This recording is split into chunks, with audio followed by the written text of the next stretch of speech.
This is the OWL Podcast, Our World Legitimized. We are discussing too much school, too little sleep. A heavy load versus a healthy load.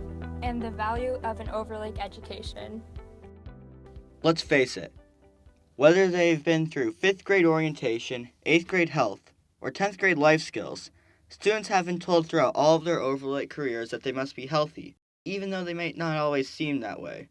But what does it mean to be healthy? Does it mean getting 8 hours of sleep a night and eating well? Or is it just getting 60 minutes of exercise per day? Turns out the definition of health is subjective. If you look at a standard dictionary, the definition of health is fairly long, yet abstract, but can be summarized as a state of when one can function at their full potential in a given environment. However, if we look at the medical dictionary, health is just simply the absence of disease. So, let's go ask the Overlake students and faculty, the true experts in the subject, what is the meaning of health? As one of Overlake's counselors, Susan Essex shared some of her insight into the dynamics of mental, emotional, and physical health among students. Particularly, she gave us a clear avenue to explore mental health, what it means to be unhealthy. Here's what she has to say about this. So health would mean you don't have significant impairment. It doesn't mean you don't have problems, doesn't mean you don't have struggles, but significant impairment is where it can't get better on its own without really strategic support. So health, I think, is really about being human, not being perfect. Susan continued later to share that students with some of the most impairing struggles often seem to be the most put together. Perfectionism determines how they present themselves, and this can mask how they truly take care of themselves. You might relate to this. Luckily, she left us with a positive note to end on, so that we know about our resources for getting help when we truly need it. So I'd say the first thing to do is to realize that there is more to this story than what's happening right now, and we have to sometimes believe in that story that's larger than the present moment, and then to get people involved in that story, whether it's friends or I really love families being involved. I know that's really hard sometimes, so that's why Pook and I are here to also help with that. Wow, Eddie, so I feel like that interview really gave a lot of factual content on what it means for a student to be, in this case, unhealthy and to have significant impairment. But where do you think we could go, to the person who has the most experience with seeing and talking about student health? Yeah, I agree. I think Susan really knows the unhealthy side of the student body and how to deal with that and what to look for. But I think Laura Tribold really knows every side of the student body because every student has to take life skills, and she knows a lot of perspectives. And I know that I had some really good times in 10th grade and some really bad times in 10th grade, and I felt like I could share some of that with Laura, and she would really understand. So I think she's a great resource for that. All right, should we go talk to her now? Yeah, sounds great. As a life skills teacher at Overlake, Laura Tribold gives us a great idea of the purpose one can derive out of their job in life. For example, Laura, as the life skills teacher at Overlake, she really knew what her goal was when she was younger, and that gave her a driving passion. And while we were talking with her, we really learned that having a goal, such as becoming a teacher, that can really give you some purpose in life. And Laura gave us an idea that she really finds motivation and she found solace when she was younger in the fact that she knew she was going to be a teacher. And we heard a lot about this in our interview with her. So it's been really great to hear what she has to say about this and to learn what purpose really means. I was in a group of friends that it was like they all had better grades, they all had better SAT scores. But I didn't feel too hung up on it. I guess I felt like I had other things going for me. I was not the best student. I went back to school in my adult life and I was like, after having been a teacher, I went back to school and then it was like, now I know how to be a student. After being a teacher, now I get how to be a student. But in high school, I don't think I knew very well how to be a student. I was very social. The one time I got an A in math was because I had a crush on this boy who was in the class with me, and as a way of spending time with him, we would do homework together, and we actually did do homework together. And then I got an A because I was actually doing the homework. she always had a goal to be a teacher. She knew that was where she was going. And this gives us an example of how to stay healthy while not putting too much pressure on yourself. From Laura, we learned that a goal can really be the key to health. So, just an initial reaction of that interview, I really felt like Laura, she was all just centered around just being like very chill, laid back, like remembering to breathe, just that kind of stuff. You know what I mean? Yeah, I totally agree. I think Laura really has a sense of relaxation and balance. And as a life skills teacher, she really encourages us to take some time for ourselves sometimes. And I wonder if there's a teacher on campus who has a similar view in terms of maintaining your own balance in life. I don't know. What do you think, Adam? Yeah, I feel like, it's over. Like, we have ambitious students, we have ambitious teachers. Ambition is just, it's like you can't avoid it here. And I feel like we should go interview a teacher that reflects the ambition of just the general ASB. I think Heidi's definitely that person. She coaches soccer, she teaches history, she's working on social awareness at Overlake, and she's really that kind of person. She's so ambitious and so smart. All right, should we go interview her? Yeah, that sounds great. Let's talk to Heidi.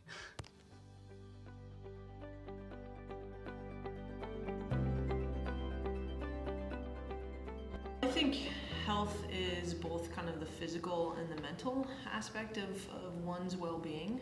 That was the voice of Heidi Wilbrandt, a high school social studies teacher here at Overlake. She teaches classes like AP Government, arguably one of the hardest courses here.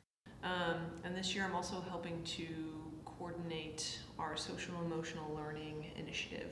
Compared to Susan, Heidi has a relatively vague definition of health that just centers around balance. I think, a level of balance and mindfulness coupled with, just being able to get out and participate in something active that you love, I think that makes for health. Heidi found that thing she loves early on. I played a whole lot of soccer. I found my balance by reading a lot, by really getting into history. Heidi thinks that many student issues center around just a simple desire to be perfect. I think there's a lot of pressure to be high performing in all aspects of your life, and I think with that type of pressure, it's difficult for high school students to even understand what balance is. I think students today have no time to even be bored or to make decisions as to what passions they want to pursue. While discussing ways students can reduce the pressure and stress that circles around them, Heidi reiterated the importance of balance and passion. In high school, I knew I wasn't going to be a mathematician. I still took hard math classes, but that wasn't the end-all be-all for me. And I think that stemmed from me knowing a little bit more about myself.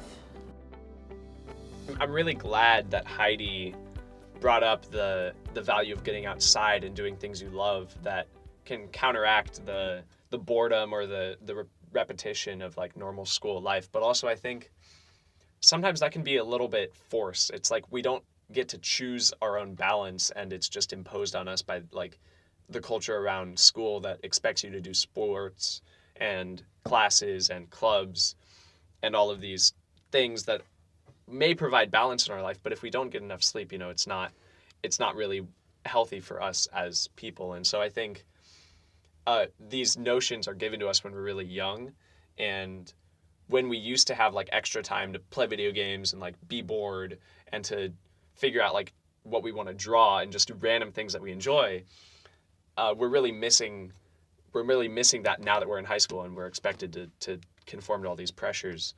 So I think that's really a really valuable thing Heidi brought up. What do you think?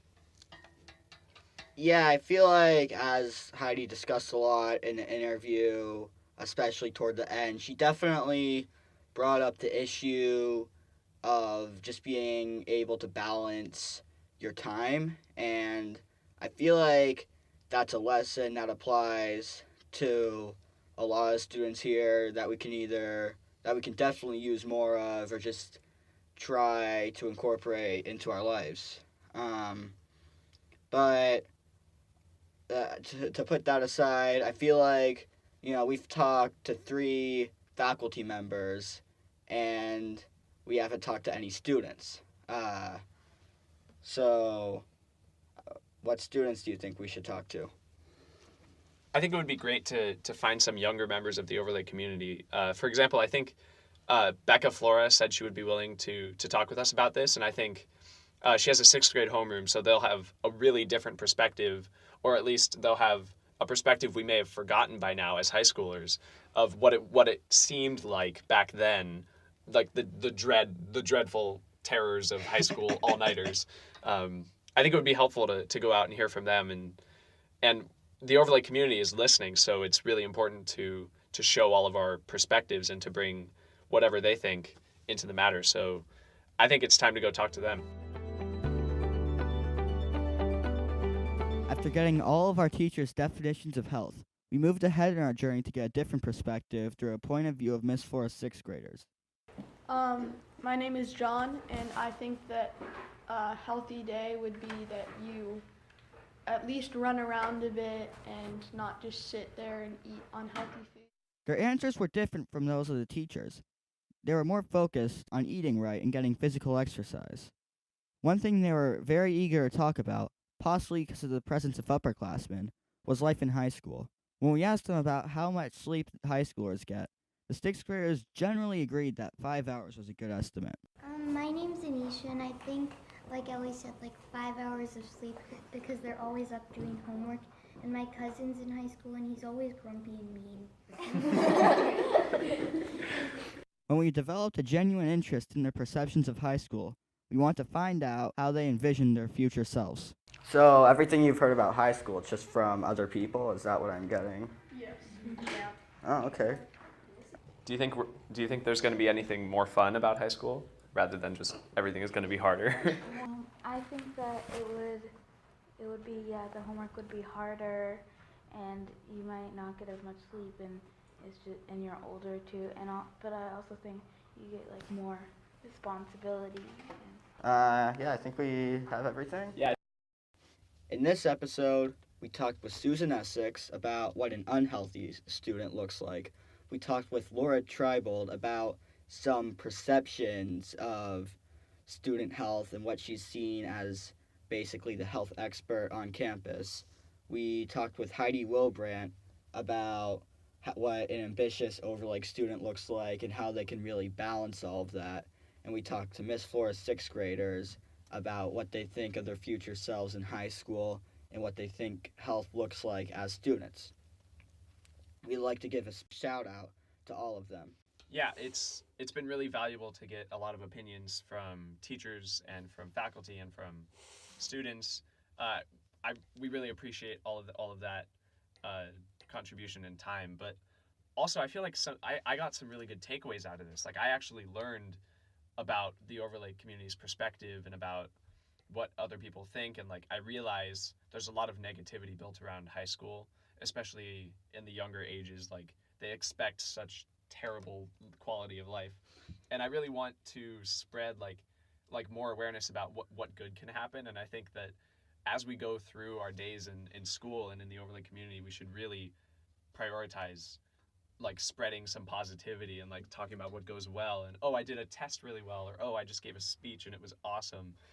I gave a speech yesterday and it went really well and I had a really good day. So not every day is terrible, and I just want to spread that message. We're at such a great college preparatory institution. It's going to work out very well for most of us, and this is really every small test is a small test, and that's it. So I think it's really important to believe in our futures and to say that it's going to work out. I want to thank all of our interviewees again. It's been really amazing. This has been such an awesome journey. Thank you, Adam. Do you have any words you want to say? Yeah, I'd like to thank you, Eddie, so much for your help. And I'd also like to thank Emily Blackburn, the tech department, Annual, and just our fellow people in the speech and debate class for their help. Thank you all.